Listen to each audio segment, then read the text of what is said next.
A polêmica da derrubada do veto dos royalties ainda não acabou. Os estados produtores prometem ir ao Supremo Tribunal Federal para voltar à discussão desse assunto. No programa desta semana, nós estamos recebendo o professor pós-doutor Ricardo Hermani. O professor Ricardo integra o programa de mestrado e doutorado da Universidade de Santa Cruz do Sul. É autor de 2 obras, Rediscutindo o Espaço Local, e também a obra mais recente do professor Ricardo é O Município na Constituição. Professor Ricardo, é um prazer recebê-lo aqui na Universidade de Passo Fundo. Da mesma forma, para nós é uma alegria muito grande estar aqui na UPF, especialmente para tratar de um tema que é tão caro, tão importante, que diz respeito ao financiamento dos municípios. Professor, uma batalha foi a derrubada do veto presidencial no Congresso Nacional. Mas os estados produtores já anunciaram que não termina por aí. Mas tem toda uma discussão também da redistribuição dos recursos, né? Se tem estado produtor ou não tem estado produtor. Na verdade, a polêmica dos royalties trouxe para a mídia, para a pauta nacional, para a agenda pública, novamente, um dos grandes problemas da Federação Brasileira. Eu costumo dizer, Rogério, que o Brasil não tem uma crise financeira. Dinheiro existe. O que nós temos, sim, é uma crise de distribuição desses recursos. Se nós observarmos o conjunto de receitas próprias, né, de arrecadação própria dos diferentes entes da Federação Brasileira, nós vamos observar que a União arrecada 60% do bolo de recursos tributários, ficando aos municípios em torno de 20%. E é justamente no município, no espaço local, onde há o maior conjunto de demandas, o maior conjunto de pleitos da sociedade, não poderia ser diferente. É, na verdade, o município a referência das pessoas, a referência do cidadão onde ele vive.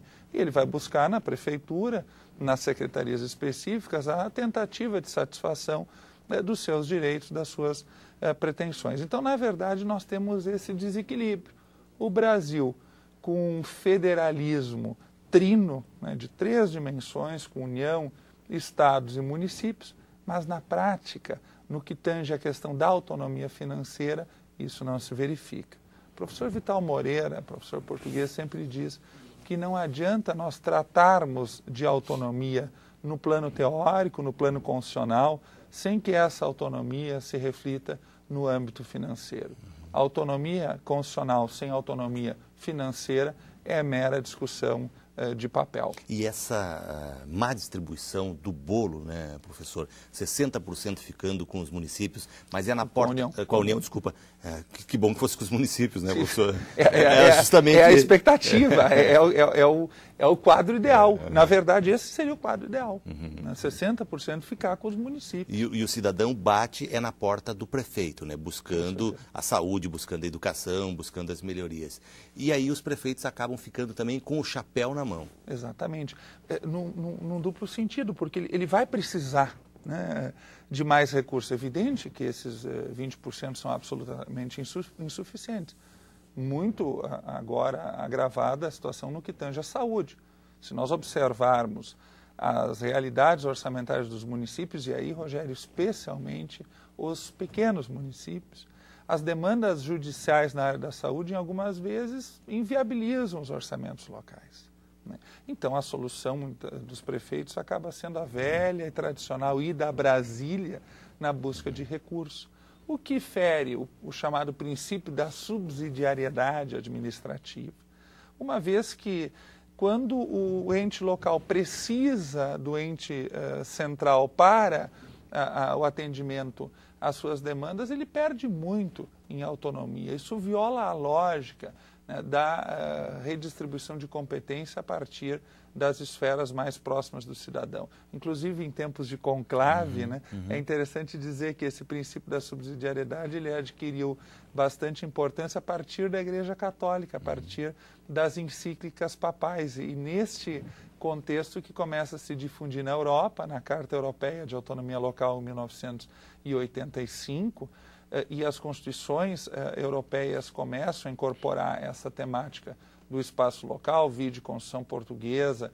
nas revisões de 92, especialmente na revisão de 97, a Constituição espanhola, na lei do regime de bases local, a Constituição alemã, no seu artigo 72, a Constituição italiana, no seu artigo 118. No Brasil, a valorização do espaço local, ela adquire importância a partir de 1988, com a Constituição, e claro que agora, né, com o processo de concretização dessa Constituição, nós começamos a refletir novas possibilidades de fortalecimento dos municípios. E os royalties, em que pese a mídia que se deu, é apenas uma ponta desse iceberg, né, da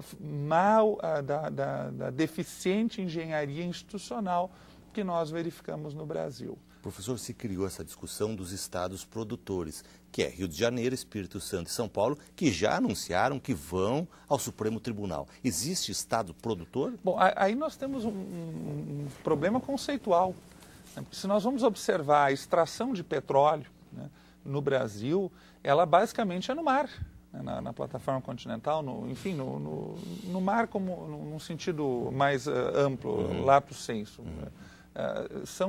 É um petróleo extraído do mar. E no artigo 20 da Constituição brasileira, todo o resultado extrativo do mar, da plataforma continental, pertence à União. Isso é claro. Isso está nos mais básicos princípios de distribuição previstos na Constituição de 88. Bom, se o mar territorial é da União, né, e tudo aquilo que é produzido do mar pertence à União, como falar em estado produtor, em município produtor? Na verdade, são estados confrontantes e municípios confrontantes. O que o Supremo Tribunal Federal já entendeu há anos atrás, num recurso extraordinário, em outras matérias relacionadas à extração do mar, é o seguinte: a produção em si que geraria royalties não se justificaria para esses estados e municípios confrontantes. O que poderia haver, sim, seria uma compensação financeira na eventualidade de ocorrer algum tipo de dano, tal como um dano ambiental, um prejuízo na rede de estradas a partir da logística de distribuição dessa produção. Mas aí deveria ser comprovado concretamente, de forma específica, e mensurados esses danos que ensejariam a compensação financeira. Agora, uma participação por si só, esta não se sustenta juridicamente. Então, nós partimos de um equívoco. E o que o novo marco regulatório pretende trazer é um processo intermediário. Poderia até ter se avançado mais.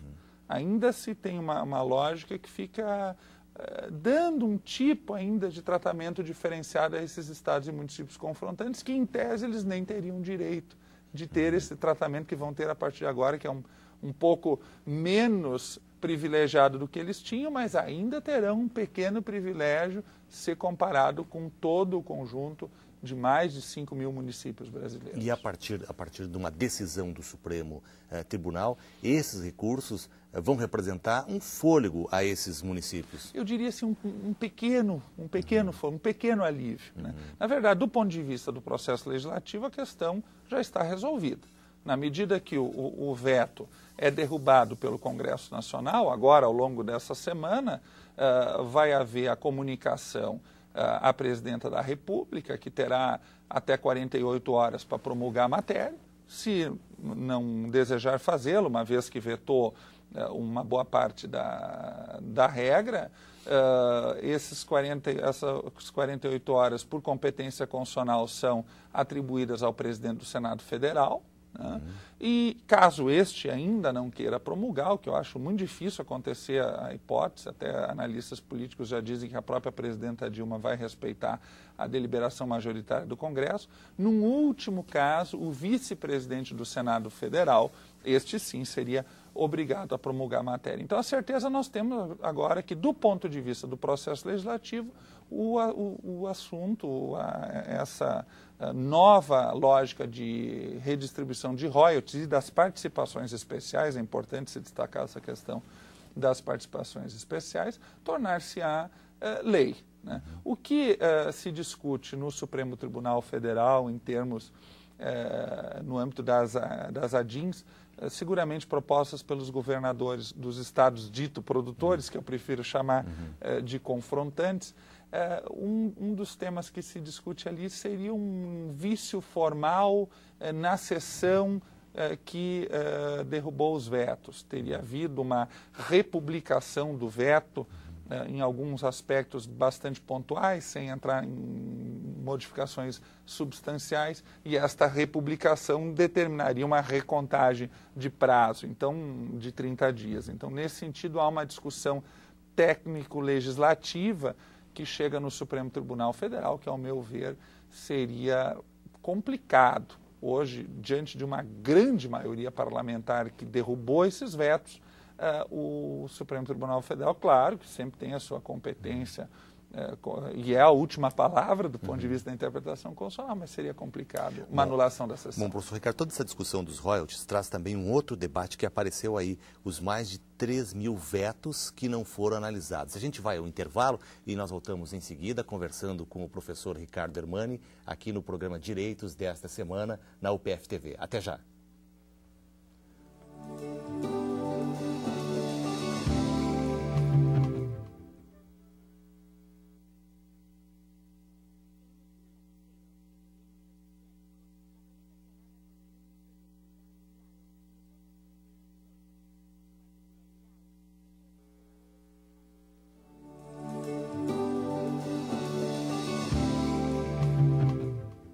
Estamos de volta com o programa Direitos aqui pela UPF TV e nesta semana recebemos o professor pós-doutor Ricardo Ermani, professor da Unisc, a Universidade de Santa Cruz do Sul.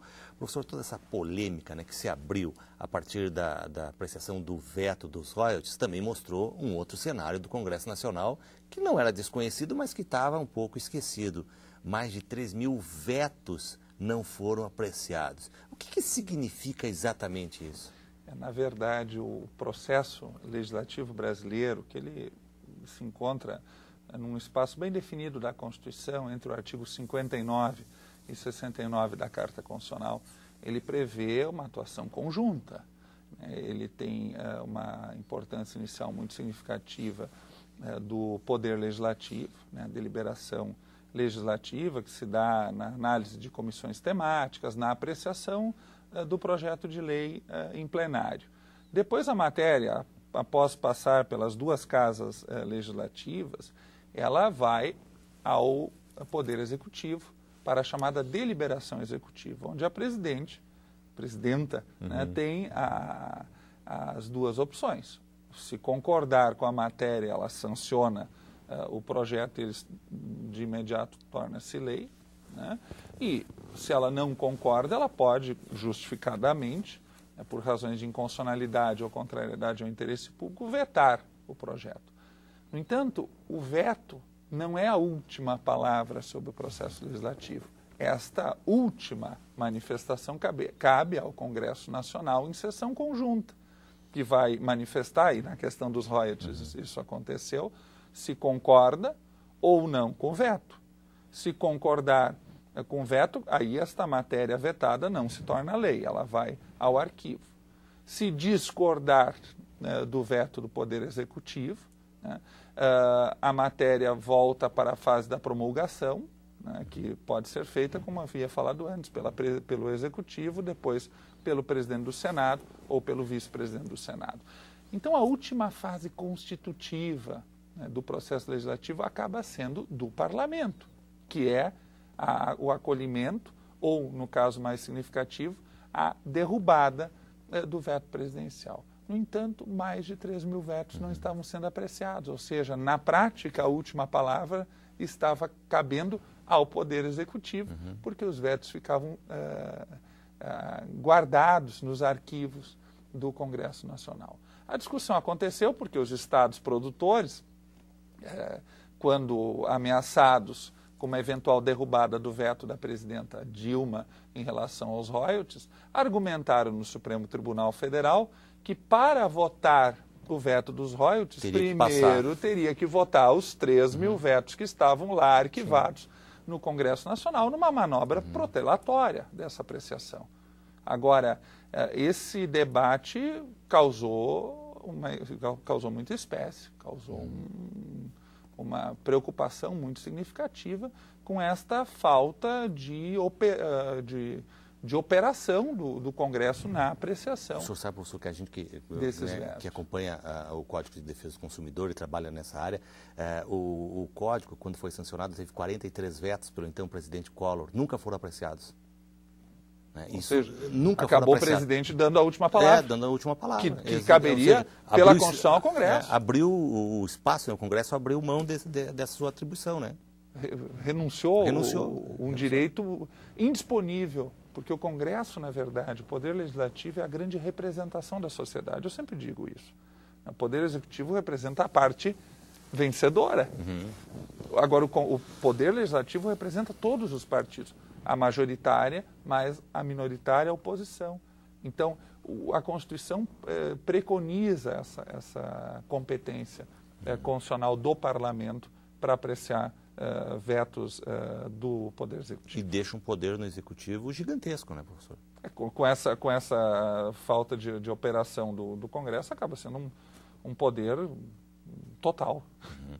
Professor, um outro tema muito discutido também no Brasil, mas que não avança, são as emendas, a gente tocou rapidamente, né? As emendas parlamentares que os deputados apresentam, beneficiando os municípios, e que depois o Executivo faz uma barganha aí, né? Se você votar no meu projeto, eu libero, né? Na verdade, a questão das emendas, e nota, né, Rogério, que todo debate continua na velha discussão lá do início, que nós falamos. 60% da arrecadação com a União, em torno de 20% para os municípios. Então, a falta de recursos da esfera municipal gera essa necessidade, né, de se socorrer da emenda parlamentar. Nos pequenos municípios, a emenda parlamentar é a única forma efetiva de dar conta de alguma obra, de dar conta de uma retroescavadeira, né? Ou uma retroescavadeira para gerar alguma impressão de que, isso está realmente acontecendo. Estou te dando aí, né?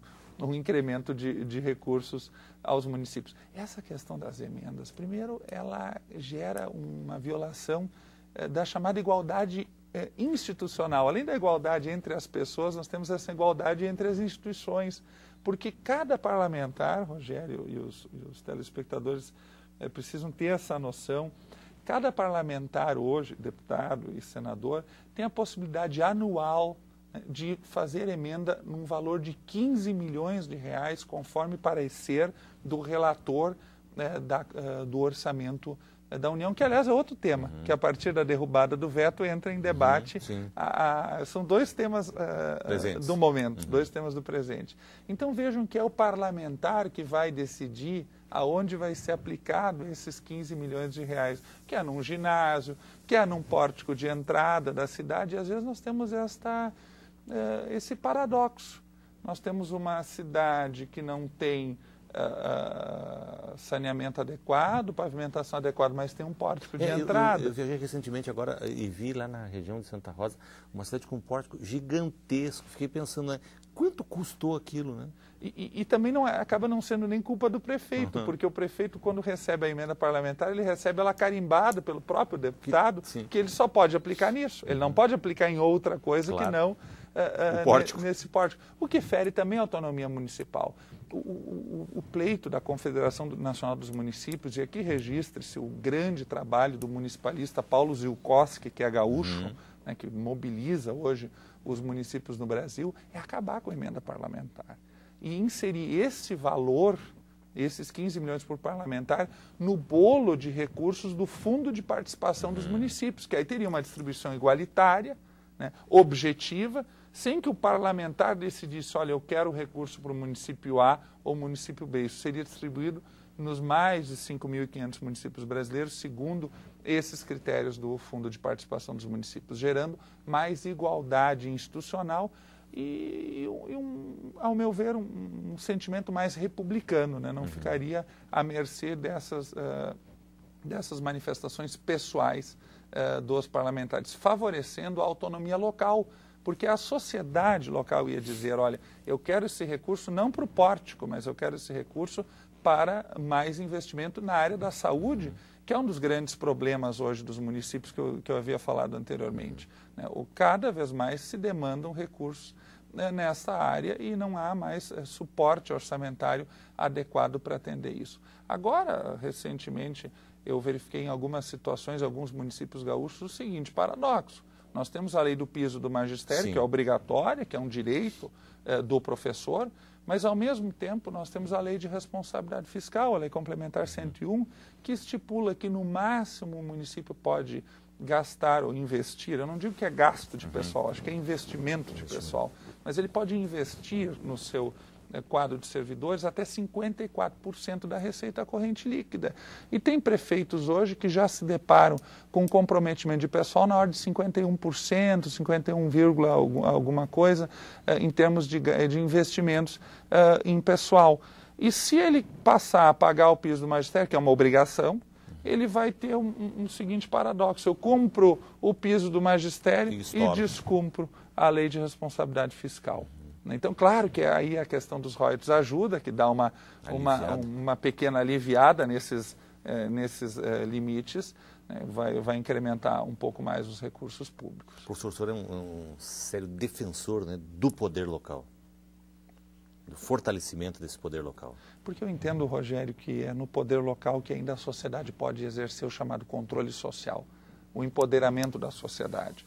É muito mais fácil nós, sociedade, conseguirmos, né, controlar o espaço municipal, a correta aplicação das receitas municipais, do que fazer esse controle em nível federal. O Brasil é um continente, o Brasil é um país continental. É muito complicado nós fazermos esta pressão e esse controle popular sobre os grandes investimentos federais. Agora, o recurso do município, a gente sabe bem onde está sendo aplicado. E um eventual desvio, uma eventual má versação desses recursos, a sociedade, a partir do seu capital social, vai conseguir fazer essa pressão, vai conseguir fazer esse controle e as denúncias eventuais de uma aplicação inadequada dos recursos. Então, eu entendo que o poder local pode ser, sim, um grande espaço de valorização do cidadão, mas com um detalhe, né, o poder local também precisa de controles, porque o professor Jorge Mirano, eminente constitucionalista português, sempre diz que também é no poder local que muitas vezes se fortalecem as piores oligarquias. É verdade. E a gente está cheio de exemplos aí, né, professor? Bom, a gente conversou no programa da semana com o professor Ricardo Ermani, autor de 2 obras, O Município na Constituição, e também rediscutindo o espaço local. Professor Ricardo Ermani, obrigado pela sua presença e por trazer essas informações aos nossos telespectadores. Rogério, nós que agradecemos e registramos aí toda a satisfação de estar contigo aqui nessa universidade tão prestigiada que é a Universidade de Passo Fundo. Professor Ricardo Ermani é pós-doutor e integra o programa de mestrado e doutorado da Universidade de Santa Cruz do Sul. Obrigado também pela sua audiência. Na próxima semana a gente vai estar de volta aqui na UPF TV discutindo um outro tema. Até lá!